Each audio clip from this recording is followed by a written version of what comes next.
Airports are designed for movement, but waiting dominates the experience. People drifting between gates, screens flickering with cities you momentarily imagine escaping to. The low murmur of departures unfolding in multiple directions at once. I was there for something small. A friend leaving for a conference, a brief goodbye wrapped in casual promises to catch up soon. Nothing emotionally loaded. Nothing significant, which is perhaps why the moment struck with such clean force. He stood near the departure lounge cafe. My husband. Familiar posture. Familiar coat. The unconscious gestures your body recognizes long before your mind begins constructing explanations. He wasn't alone. She leaned into him with the ease of practiced intimacy. Their hug wasn't hesitant, wasn't ambiguous. It carried the quiet certainty of something long established. I stopped walking. Not dramatically. Just paused. There's a peculiar stillness that arrives when reality fails to match expectation. Your brain doesn't panic. It simply refuses to move forward until the image reorganizes itself into something plausible. But the image did not change.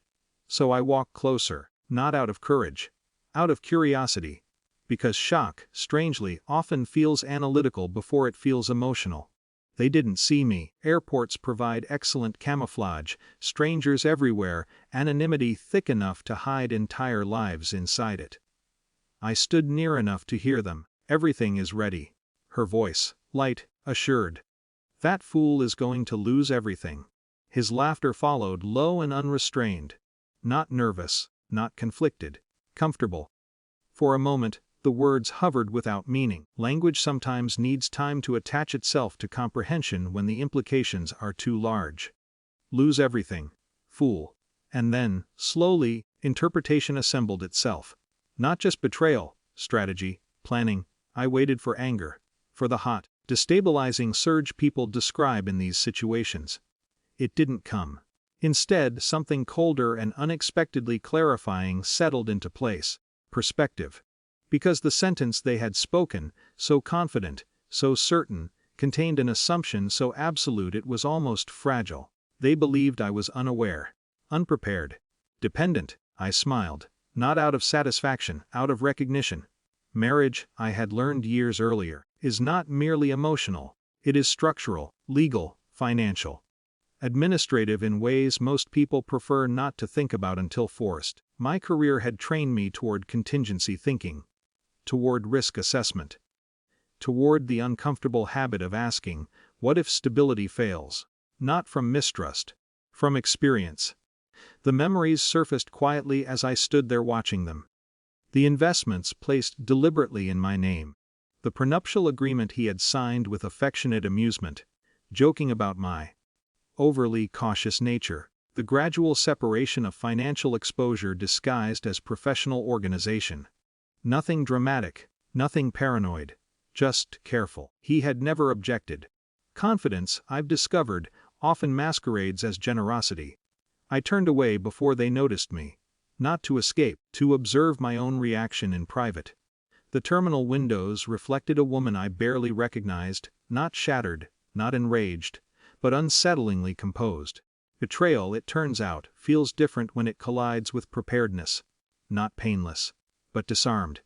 My phone vibrated in my hand, his name on the screen. I watched it ring. Considered the delicate absurdity of timing, deception calling loyalty from a few meters away. I answered. "Hey," I said, my voice surprised me, steady, familiar. "Where are you?" he asked. "Airport." A pause. "For what?" "To say goodbye to a friend." Another pause, shorter, tighter. "I didn't know you were going."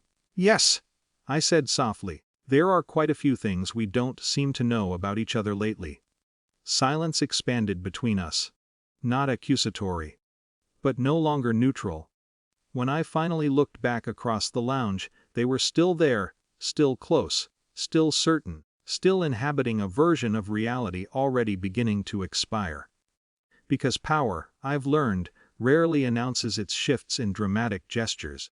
More often, it moves quietly through paperwork, signatures, ownership lines, and decisions made long before confrontation becomes necessary. That evening, sitting alone at home, I opened the folder he had once dismissed as my organizational obsession, such an innocent label for something that now felt almost prophetic.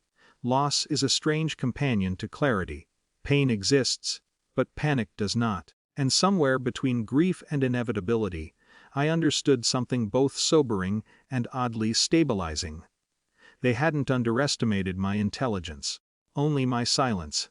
By the time he walked through the door hours later, his expression carried the first visible cracks of uncertainty. Not guilt, recognition, which in the end is always where consequences truly begin.